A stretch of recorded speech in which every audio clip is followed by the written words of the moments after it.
전갈이 친구 개구리한테 부탁을 합니다.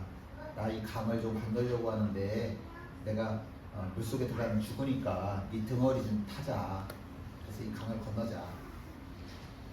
개구리가 펄쩍 뜁니다. 아니, 너를 태워줄 수는 있지만 네가 나를 찌르면 나 죽어. 근데 내가 너를 어떻게 내 등에 태울 수 있겠냐. 설마, 전갈이 얘기를 하죠. 설마 내가 널 찌르겠냐. 내가 널 찌르면 나도 죽고 너도 죽는데 왜 내가 그런 짓을 하겠냐. 개구리가 또 그 말도 맞는 것 같아요. 그래서 그래, 그럼 내 등어리에 타라. 그래서 등에 태워서 이제 강을 건너갑니다. 강을 건너가는데 한 절반쯤 갔는데 갑자기 전갈이 개구리를 쏘았어요. 독을 뿜었어요. 그 개구리가 죽게 생긴 겁니다. 개구리가 깜짝 놀라서 소리를 질렀죠. 야, 너 나 안 죽인다며. 그랬더니 개구리가 뭐라고 이야기를 하냐면 어쩔 수 없어. 이게 내 본성인가 봐. 그리고서는 어떻게 돼요? 둘이 같이 물속에 빠져서 죽었습니다. 하나는 이런 거죠. 이 이야기에서 말하고 싶은 한 가지는 사람은 잘 안 변해요. 진짜 안 변하는 게 사람입니다. 또 하나는 사람은 변하지 않으면 죽습니다. 변하지 않으면 죽습니다. 하나는 사람은 쉽게 변하지 않는다라고 하는 거고, 또 하나는 변하지 않는 사람은 죽을 수밖에 없다라고 하는 겁니다. 사도 바울은 원래 예수쟁이들을 붙잡아다가 감옥에 가두고 고문하고 박해하고 죽이는 그런 일을 했던 사람이죠. 그런 그가 부활의 예수님을 만났어요. 이제는 믿음의 선한 싸움을 벌이는 그런 믿음의 사람, 예수쟁이, 예수 그리스도의 증인으로 평생을 살게 됐습니다.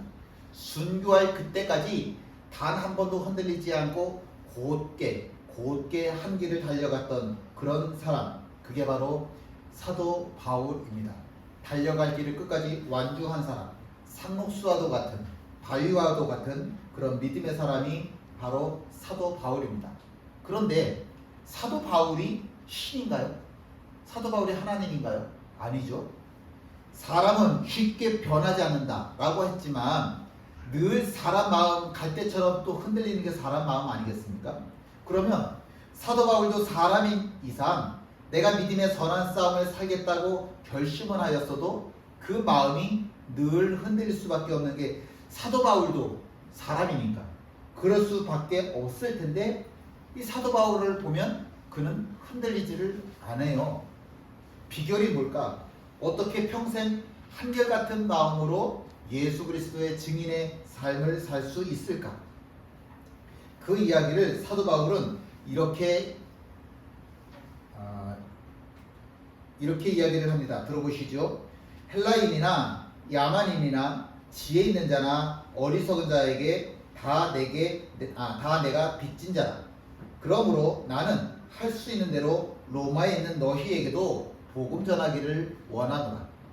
사도 바울은 일생 동안 어떤 마음으로 살았냐면 나는 빚진 자다 라고 하는 마음으로 살았습니다. 예수님한테 빚졌어요. 하나님께 나는 빚진 자예요. 빚진 사람은 빚을 갚아야 되잖아요. 그 채무감이라고 하는 것, 나 이거 빚 갚아야 되는데 이 마음이 하나님께로부터 받았음에도 불구하고 이 마음이 사람들에게 흘러내렸죠. 평생 이 마음으로 살았던 사람, 나는 빚진 자다라고 하는 마음으로 살았던 사람, 그 사람이 바로 사도 바울입니다. 부끄러운 이야기 하나 할까요? 다 아시는 이야기니까. 10여 년 아니구나. 10여 년 된 거죠. 제가 목회를 하다가 이제 슬럼프에 빠져서 어떻게 하면 좋을까라고 생각을 하다가 이제 의정부에서 한번 개척을 해볼까라고 생각을 했었죠. 그리고 이제 나름 이렇게 준비를 했고 부배 목사님한테 네가 여기 와서 목회를 하면 좋겠다. 교인들하고 다 같이 와서 목회를 하면 좋겠다라고 이야기를 했습니다. 근데 제가 아무리 곰곰이 생각을 해봐도 이거는 제가 꼭 형제 교인들을 버리고 도망가는 것 같아서 야반도주하는 것 같아서 이건 도무지 안 되겠다 싶은 마음에 없던 이야기로 하려고 했더니 이게 마음을 바꾸었는데 저만 마음을 바꾸면 되는 게 아니라 여기 형제교회로 부임하겠다고 했던 후임 목사님 그 교회도 심각한 문제가 생겨서 그 목사님 권위에도 좀 문제가 생기는 일이 벌어졌죠. 나중에는 저보고 나한테 형제교회를 오라고 했었으니까 선배님 교회에서 사임하십시오. 사표 내고 목회 그만하십시오 라고 얘기를 하더라고요. 그래서 그래야 되나 보다. 내가 나 때문에 곤란을 겪은 후배 목사님이 있으니까 내가 사표를 내고 그만둬야 되겠구나 라고 생각을 했었죠. 근데 어쨌든 그 일이 유야무야 이제 좀 마무리되었고, 그렇게 해서 이제 10여 년의 세월이 흘렀는데, 그 10여 년의 세월이 흐르는 동안 제 마음에 그 후배 목사님을 볼 때마다, 생각할 때마다 늘 빚진 자의 마음이 있는 거예요. 어떻게 해서든지 그 마음을, 내가 빚진 것을 후배 목사님에게 좀 갚아야 되겠다라고 하는 생각이 있었죠. 근데 뭐 돈으로 갚을 수 있는 문제도 아니고 뭘 어떻게 갚겠어요. 그러다가 가만히 보니까 이 목사님이 한번 제가 예전에 설교할 때 한번 했던 이야기이긴 하지만 좀 이해하시고 좀 들어주십시오. 몽골 선교사로 일을 하다가 교인이 고발을 하는 바람에 쫓겨나서 한국으로 온 목사님이거든요. 그러니까 내가 목회를 하다가 선교를 하다가 내가 그만둬서 왔으면 괜찮은데 자기 교인한테 고발을 당해서 쫓겨왔으니까 늘 몽골이라고 하는 게 생각이 나는 거예요. 그래서 근데 거기다 블랙리스트에 올라서 가고 싶어도 몽골에서 이 비자 맞죠? 비자를 허락해 주지를 않아서 몽골에 들어갈 수가 없는 거예요. 그래서 그래? 그러면 내가 한번 몽골에 그 목사님이 목회하던 그 교회 다시 한번 갈 수 있게 도와줘야 되겠다라고 생각을 하고 일을 추진했는데 어떻게 일이 잘 됐어요. 그래서 다시 몽고에 가서 자기가 목회하던 교회를 돌아볼 수 있는 기회가 있었죠. 그 여러 목사님들, 여러 장로님들이 쭉 모인 자리에서 제가 공개적으로 사과를 했어요. 내가 한 10여 년 된 이야기지만 우리 후배 목사님한테 내가 실수를 해서 나 때문에 정말 교회에서 많은 곤란을 겪었다.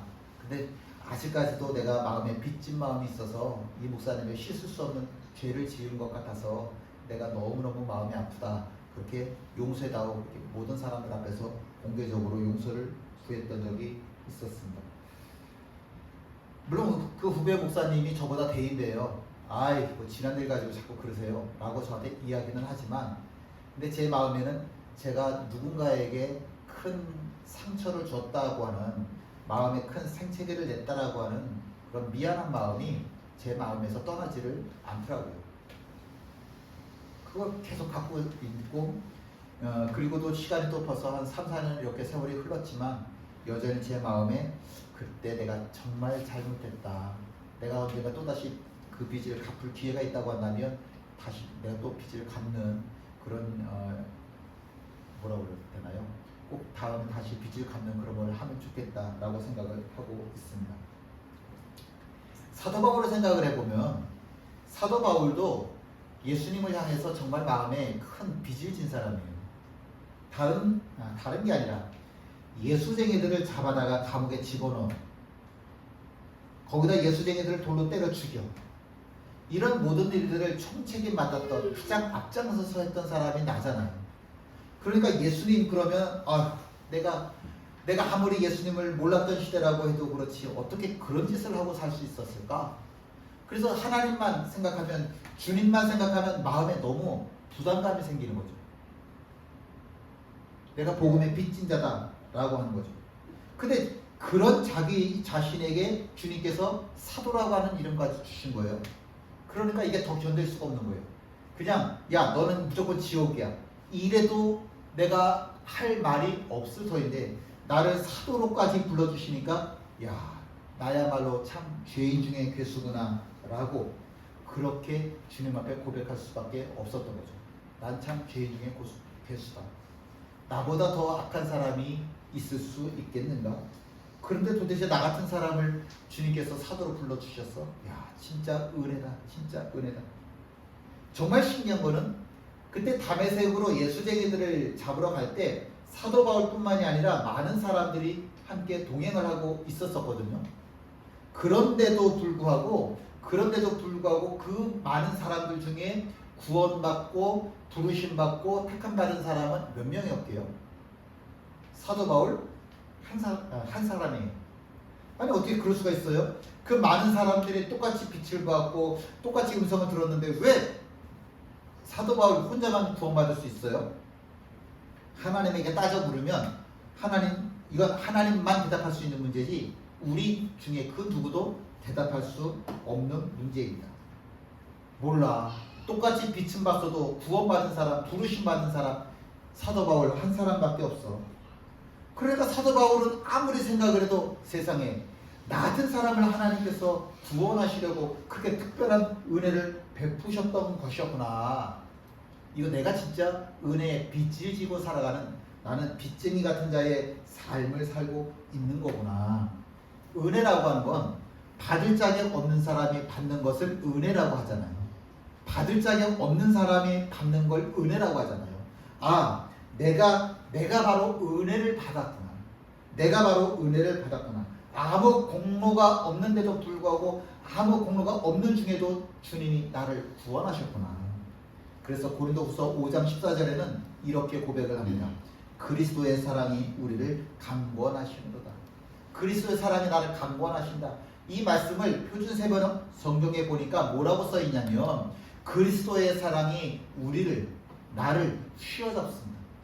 그냥 그리스도께서 사랑을 우리에게 주신 것이 아니라 그리스도의 사랑이 나를 휘어잡습니다. 꼼짝 못하도록 그리스도의 사랑이 나를 휘어잡습니다. 라고 이야기를 합니다. 하나님의 사랑은 물과 같아요. 그래서 옛날에 기독교 초기 시대에는 하나님을 설명을 할 때 유출설이라고 그랬어요. 하나님 한 분이 너무너무 존귀한 분이에요. 그분이 모든 능력을 다 갖고 계세요.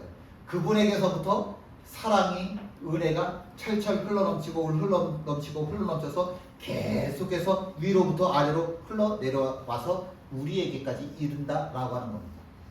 근데 하나님의 은혜는 하나님의 사랑이라고 하는 건 위로부터 흘러내려요. 하나님의 사랑이 위에서부터 아래로 계속해서 흘러내립니다. 물론 어떤 사람들은 마치 댐처럼 댐이 뭐예요? 물이 흘러내려오면 그거를 다 가둬두고서는 더 이상 흘러내리지를 않죠. 그걸 댐이라고 그러잖아요. 마치 댐인 것처럼 하나님의 은혜, 하나님의 사랑 내가 받았으면 돼. 그리고 자기까지만 딱 받고 끝내는 인생들도 있습니다만은 그런데 사도 바울은 생각을 해보니까 하나님의 은혜가 하나님의 사랑이 계속해서 나를 흘러내려오네. 그럼 나는 이 사랑을 이 은혜를 계속해서 나를 통해서 또 다른 사람에게 흘러가게 해야지. 그런 인생을 사는 거예요. 그게 바로 빚진 자의 인생입니다. 은혜의 빚진 자, 사랑의 빚진 자의 인생. 그것은 받은 은혜를, 받은 사랑을 계속해서 흘려보내는 인생을 이야기합니다. 사도 바울이 그랬다고요. 내가 은혜 받았으면 은혜 받은 대로 그대로, 내가 사랑받았으면 사랑받은 그대로, 내가 능력받았으면 능력받은 그대로 다 흘려보냅니다. 요새는 예전처럼 기도들 안 하니까 하여간 기도들 많이 할 때 은혜 받았다고 하잖아요. 은혜를 주기는 제일 빠른 방법이 있었어요. 은혜를 까먹기 제일 좋은 방법이 있었어요. 뭐였죠? 은혜 받고 아무것도 안 하면 돼. 그러면 받은 은혜 다 까먹어요. 근데 은혜를 받았어. 자기가 받은 은혜를 더 큰 은혜로 자꾸 늘리는 법이 있어. 크게 만드는 법이 있어. 어떻게 하면 돼요? 은혜를 사용하는 거예요. 자꾸 받은 은혜를 사용하는 거예요. 그러면 은혜의 부자, 능력의 부자가 됩니다. 많은 사람들이 은혜를 아무것도 안 하고 땅에 파묻은 한 달란트를 땅에 파묻은 사람처럼 아무것도 안 하는 거예요. 그래서 은혜 다 까먹고 살았죠. 자, 함께 있습니다. 또 그가 수정같이 맑은 생명수의 강을 내게 보이니 하나님과 및 어린 양의 보좌로부터 나와서 길 가운데로 흐르더라. 강 좌우에 생명나무가 있어 12가지 열매를 맺되 달마다 그 열매를 맺고 그 나무 잎사귀들은 만국을 치료하기 위하여 있더라. 다시 저주가 없으며 하나님과 그 어린 양의 보좌가 그 가운데에 있으리니 그의 종들이 그를 섬기며 그의 얼굴을 볼 터이요 그의 이름도 그들의 이마에 있으리라. 다시 밤이 없겠고 등불과 햇빛이 쓸데없으니 이는 주 하나님이 그들에게 빛이심이라. 그들이 세세토록 왕노릇하리로다. 아멘. 하나님의 은혜가 강물처럼 계속해서 흘러가면 이런 일들이 일어난다고요. 하나님의 은혜를 막으면, 댐처럼 막으면 아무런 일도 일어나지 않지만 하나님의 은혜를 계속해서 흘러가게 하면 이런 일들이 일어난다고요. 어떤 은혜가? 또 그가 수정같이 맑은 생명수의 강을 내게 보이니 하나님과 및 어린 양의 보좌로부터 나와서 길 가운데로 흐르더라. 강 좌우에 생명나무가 있어 12가지 열매를 맺되 달마다 그 열매를 맺고 그 나무 잎사귀는 만국을 치료하기 위하여 있더라. 다시 저주가 없으며 하나님과 그 어린 양의 보좌가 그 가운데 있으리니 그의 종들이 그를 섬기며 그의 얼굴을 볼 터이요 그의 이름도 그들의 이마에 있으리라. 다시 밤이 없겠고 등불과 햇빛이 쓸데없으니 이는 주 하나님이 그들에게 빛이심이라. 그들이 세세토록 왕노릇 하리로다. 계속해서 은혜를 흘러가게 하는, 계속해서 은혜를 흘러가게 하는, 계속해서 은혜를 흘러가게 하면 이런 복들이 있을 것이다.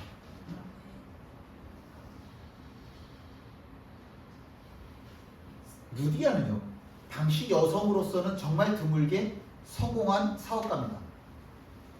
여자 자체가 사업가도 없었는데 이 여성은 굉장히 출세한 성공한 사업가였습니다. 그러니 당연히 이 여성의 목표는 성공이라고 하는 것이 되겠죠. 명예라고 하는 게 되겠죠. 내가 상대하는 사람들 다 왕족이고 귀족이니까 나도 그렇게 꼭 존귀한 사람인 것 같잖아요. 내가 상대하는 사람들이 그렇게 귀한 사람들이니까. 그러던 중에 루디아가 사도 바울에게 세례를 받았습니다. 사도 바울이 세례를 뭐라고 이야기를 하냐면 세상의 옷을 벗어라. 명예, 권력, 부귀 이런 것을 목표로 삶는 인생은 이 세상에서 썩어질 수밖에 없다. 그리스도로 옷 입는 자가 되라. 그리스도로 옷 입는 자가 되라. 하나님을 목표로 살아가는 자, 하나님의 사랑을 이 땅에 나눠주는 자, 하나님의 은혜를 드러내며 베풀며 살아가는 자로 살아라. 그게 그리스도로 옷 입는 것이다. 이렇게 사는 것이 바로 세례다.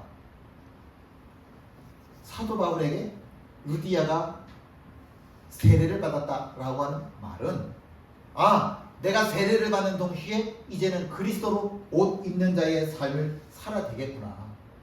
근데 생각을 해보자고요. 명품이 사람을 만들어요? 내가 비싼 옷 입었다고 해서 내가 존귀한 사람이 되나요? 가방 뭐 300만 원짜리, 1000만 원짜리, 1억짜리 든다고 해서 내가 존귀한 사람 돼요? 결혼 예물들 할 때 남자들은 이게 손목시계 비싼 거들 하잖아요. 아니 그거 한다고 해서 사람이 존귀한 사람 되고 내가 값싼 시계 찾다고 해서 내가 싼 인간 되고 그런 거 아니잖아요.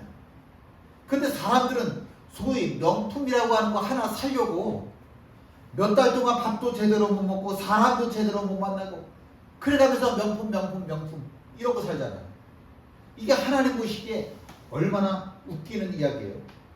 그러니까 루디아가 이제 그리스도로 세례를 받으면서 그리스도로 옷을 입으면서 생각을 하죠. 그래, 비싼 옷을 입었다고 저 사람들 하나도 존귀한 사람 없더니 들의 백합화로도 솔로몬이 수도 없이 많은 비싼 옷을 입어도 들의 백합화만큼도 못하더니 그래, 사람을 존귀하게 하는 거는 옷이 아니라 그 사람 안에 깃들어 있는 그것, 하나님이 깃들어 있을 때 그 사람이 존귀해지는 거지. 이제 깨닫는 거죠. 자주색 옷을 입는다고 해서, 자주색 옷을 판다고 해서 그 사람이 존귀해지지는 않습니다.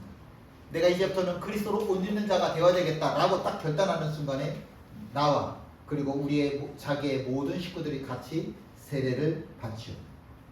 함께 읽습니다. 그와 그 집이 다 세례를 받고 우리에게 청하여 이르되 만일 나를 주 믿는 자로 알거든 내 집에 들어와 유하라 하고 강권하여 머물게 하니라.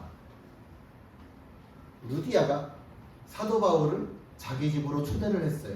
그래서 머물게 했다라고 했는데, 머물게 했다라고 하는 말은 체류하다라고 하는 뜻이에요. 그러니까 오늘 하루만 잔다라고 하는 이야기가 아니라, 보통요 사도 바울이 복음을 전하려면, 한 도시에 가서 복음을 전하려면 그 도시에 몇 달, 길면 1년, 2년 이렇게 머물렀었거든요. 생각을 해보세요. 루디아가 사도 바울에게 자기 집을 그렇게 오픈을 했다는 거예요. 우리 집에서 한 달 머물러도 좋고 1년 머물러도 좋다, 2년 머물러도 좋고 3년 머물러도 좋다, 우리 집에 와서 머물러라, 그렇게 자기 집을 오픈을 한 거예요. 이게 얼마나 참 무시한 이야기인지, 무시무시한 이야기인지 한번 생각을 해봐요. 이런 속담이 있죠. 온유월 손님은 뭐보다 무섭다? 범보다 무섭다 그랬어요. 5월요. 그러니까 지금 이렇게 삼복더위에 집에 찾아오는 손님은 범보다 무섭다 그래요. 이렇게 더운데 누구 집에 찾아가? 그냥 가면 그 집주인도 옷 입는 것도 불편하고, 이렇게 더운데 또 음식도 준비해야 되고, 이것도 걸리고 저것도 걸리고, 그러니까 오늘 손님은 범보다 무섭다 그랬거든요. 사도 바울 혼자가 아니에요. 사도 바울과 일행이 자그마치 4명이에요. 장정 넷이 루디아라고 하는 사람 집에 들어가서 오늘 하루가 아니라 1년이 될지 2년이 될지도 모를 그 긴 시간 동안 마음 놓고 있어라, 그렇게 자기 집을 오픈할 수 있는 이런 일은 정말 흔하지 않은 정말 어려운 결단인 거예요. 어떻게 이런 얘기를 할 수가 있어요? 사도 바울이 원래 직업이 하나 있죠. 이스라엘 사람들은 직업을 하나씩 다 갖고 있는데, 사도 바울의 직업은 천막 만드는 일이에요. 근데 왜 천막 만드는 일을 하면서 하고 다녔냐면, 이 사도 바울은 다른 사람들한테 민폐 끼치기가 싫었어요. 내가 사도니까 당신이 나 섬기는 건 당연한 거야, 그러니까 나를 위해서 섬겨, 자 물질도 주고 집도 오픈해, 그렇게 이야기하기가 싫었어요. 자기 생활비는 자기가 벌고 싶었어요. 누구한테도 민폐 끼치지 않고 복음만 전하고 싶었었어요. 그래서 천막 만드는 일을 하면서 선교하고 다니던 거였거든요. 그런 사람이 1년도 좋고 2년도 좋으니까 우리 집에 들어와서 마음 놓고 머물다가 복음을 전해라. 아휴, 이거 정말 사도 바울 입장에서는 오케이, 그럴 수 있는 이야기가 아니에요. 여기 강권하여라고 하는 말이 써있죠. 그 말은 무슨 말이냐면, 루디아가 사도 바울에게 우리 집에 와라 라고 이야기했을 때 받아들였다는 얘기예요? 아니야, 난 못 가 그랬다는 얘기예요. 나 못 가 그랬어요. 아, 우리 집에 와. 아, 난 못 가. 난 누구에게도 민폐 끼치면서 복음 전하고 싶지 않아. 난 못 가. 그렇게 거절을 했습니다. 그랬더니 이 루디아가 무슨 소리냐고, 우리 집에 와라, 우리 집에 와라, 자꾸 이야기하는 거예요. 만약에 루스드라에서처럼 사도 바울이 선천성 하반신 마비자를 고쳐주었다고 한다면, 이게 소문이 났다고 한다면 루디아처럼 자기 집에 모시려고 하는 사람들이 많았겠죠. 요바의 베드로처럼 죽은 자를 살렸으면 그게 소문이 나서 사도 바울을 자기 집에 모시려고 하는 게 당연하겠죠. 근데 아무런 일도 일어난 게 없어요. 아무런 일도 일어난 게 없고, 그냥 사도 바울이 복음을 전했고 빌립보에서 루디아 한 사람만 복음을 받았어요. 아무런 일도 일어나지 않았다니까요. 그냥 내 가슴이 뜨거워졌고 내 가슴이 열려졌고, 아, 저게 예수구나, 저게 복음이구나, 그리고 받아들였을 뿐이에요. 아무런 일도 일어나지 않았다고. 그런데도 불구하고 자기 집을 오픈하면서 우리 집에 와서 언제까지든지 1년이든지 2년이든지 마음 놓고 이 집에, 우리 집에 머물면서 복음을 전해라, 이렇게 이야기하는 거, 이거 정말 쉽지 않은 일이에요. 사도 바울이 안 돼, 난 너희 집에 못 가, 난 민폐 끼치면서 복음 전하는 거 싫어, 그리고 얘기를 했더니 이 루디아도 뒤로 물러서지 않는 거예요. 아니다, 우리 집에 꼭 와야 된다. 우리 집에 꼭 와야 된다. 나중에는 사도 바울이 거절하는 게 신뢰가 된다라고 느낄 만큼 너무너무 강권해서 우리 집에 머무르라고 이야기하니까 오케이 이렇게 하게 되는 거죠. 엄마 배를 아프게 하지 않고 태어나는 자식은 이 세상에 없어요. 부모 단장을 뺏고 부모의 시간을 뺏고 부모의 건강 뺏고 부모의 물질 뺏고 부모의 젊음을 뺏으면서 자식들은 자라나는 겁니다. 혼자 자라는 게 아니잖아요. 그렇게 부모를 희생을 시켜야만 자녀들은 성장할 수 있는 거죠. 그리고 보면 이 세상에 누군가의 도움 없이 살 수 있는 사람은 아무도 없는 게, 내가 먹는 쌀도 저 삼복더위에 누군가 고생을 했으니까 내가 쌀 먹을 수 있는 거고, 누군가가 자동차를 만들어 줬으니까 나는 단지 돈만 줬고, 누군가가 나를 위해 자동차 만들어 줬으니까 그거 내가 운전하고 다니는 거고, 어제 자동차 타이어가 빵 났다고 갔더니 그걸 고치는 사람이 또 다 고쳐주네. 나는 돈 10,000원을 주지만 그 사람은 그 더위에 자기 기술로 고쳐주네. 누군가는 옷을 만들어주고 누군가는 집을 만들어주고, 나는 알지도 못하는 저곳에서 우리 최일수 안에 같은 존재가 있는지 누가 알아? 그렇게 안 보이는 곳에서 수고하는 사람들이 내가 아는 사람들보다, 내가 모르는 사람들이 훨씬 더 많이 애쓰고 수고하기 때문에 내가 오늘 살 수 있는 거잖아요. 사람은 다른 사람의 신세를 지지 않고 살 수 있는 사람은 이 세상에 단 한 명도 없습니다. 모든 사람은 싫던 좋던 다른 사람에게 민폐를 끼치면서 신세를 지면서 살아가고 있지요. 이게 사람의 인생이라고 하는 거죠. 천국 갈래, 지옥 갈래. 예수 안 믿는 사람들도 다 똑같이 얘기를 하죠. 뭐라고 대답하겠어요? 나 천국 갈래. 근데 천국 가는 건 좋아. 근데 조건이 하나 있어. 무슨 조건이냐? 예수 그리스도께서 십자가에서 죽으셔야만 해. 천국은 내가 좋아서 가는 건데, 내가 좋아서 가는 그 천국도 예수님이 날 위해 죽지 않으면 난 못 가. 그게 천국이야. 그게 천국이라고. 그냥 내가 좋으니까 나 천국 갈래. 그래서 천국 갈 수 있는 사람은 이 세상에 아무도 없죠. 사도 바울이 생각을 해보니까 자기는 예수님의 가슴에 늘 대못을 박는 짓을 하면서 살아온 거예요. 그게 너무너무 미안해서 자그마치 2,000km가 넘는 길을, 그리고 3년이라고 하는 시간에 걸쳐서 여기 빌립보까지 왔어. 근데 세상에 내가 복음 전한 사람은 몇 명밖에 없어? 3년이 걸리고 2,000km가 넘는 길을 달려왔는데 구원받은 사람은 몇 명? 루디아 1명. 허무할까요? 이게 허무한 건가요? 2,000km를 왔고 3년의 시간이 걸쳐서 그저 딱 한 사람밖에 구원하지 못했다. 이거 허무한 걸까요? 루디아 입장에서 생각을 해보니까 세상에 저 사도 바울이 그 먼 곳서부터 나를 위해서 3년이라고 하는 시간이 걸쳐서 나를 향해서 와서 나에게 복음을 전했어. 이렇게 많은 사람들 중에서 복음을 받아들인 사람 나밖에 없어. 야, 이게 바로 하나님의 섭리구나. 이게 바로 하나님의 은혜이구나. 그래서 루디아는 자기도 어떤 사람으로 자기를 고백하냐면, 나는 사랑의 빚진 자다, 나는 복음의 빚진 자다 라고 이야기를 하는 겁니다. 내가 복음의 빚진 자라고 하면 내가 뭘 하면 좋을까? 내가 복음의 빚진 자로, 내가 사랑의 빚진 자로 무엇을 해야 될까? 다시 한번 함께 읽어볼까요? 그와 그 집이 다 세례를 받고 우리에게 청하여 이르되, 만일 나를 주 믿는 자로 알거든 내 집에 들어와 유하라 하고 강권하여 머물게 하니라. 자기를 그리스도인으로 인정한다고 한다.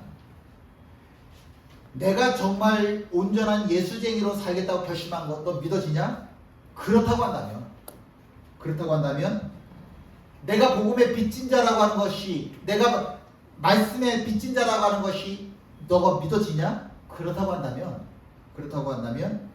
우리 집에 들어와 머물러라. 너가 필요로 하는 모든 건 내가 다 제공할 수 있어. 내가 생각해보니 내가 돈을 벌었던 거, 내가 이렇게 많이 누릴 수 있는 거 다 지금 이 순간을 위해서인 것 같아. 복음을 전하기 위해서라고 하다면 우리 집 모든 건 다 내가 희생해서라도 당신의 뒤를 봐줄게. 내가 돕는 자가 될게. 내가 갚는 인생 될게. 우리 집에 들어와 유하도록 하여라. 성경에요, 옥중서신이라는 게 있죠. 바울이 감옥에 들어가 있으면서 보낸 편지를 옥중서신이라고 이야기를 하는데, 그 중에 이 빌립보서는요 별명이 있어요. 뭐냐면 기쁨의 서신이에요. 기쁨의 서신. 감옥에 들어가 있는데도 끊임없이 뭐라고 얘기를 하냐면 기뻐하라, 기뻐하라. 내가 또다시 말하노니 주 안에서 기뻐하라, 기뻐하라. 그래요. 무슨 성경? 빌립보서. 자, 함께 읽죠.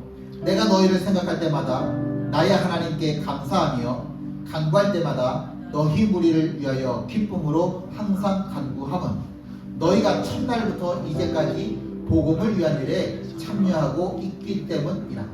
너희 안에서 착한 일을 시작하신 이가 그리스도 예수의 날까지 이루실 줄을 우리는 확신합니다. 이제 이해가 되시죠?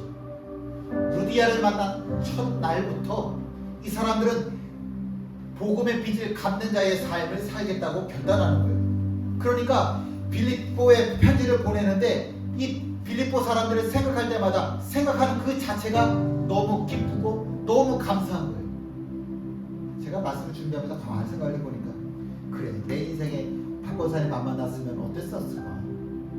내 인생에 박수사님 안 뵀으면 어떤 인생을 살았을까? 내 인생에 최수사님 안 만났으면 내가 어떤 인생 살았을까?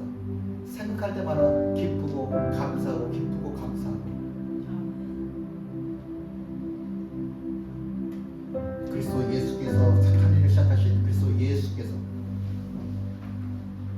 너희 안에서 착한 일을 시작하시니까 그리스도 예수의 날까지 이루실 줄 우리는 확신합니다. 사랑의 빚을 갚는 그런 우리가 되면 정말 좋겠습니다. 우리 빚진 자, 우리는 빚진 자. 아예 사람 마음에 왜 부담감을 줘요? 거룩한 부담은 갖고 사는 게 맞습니다.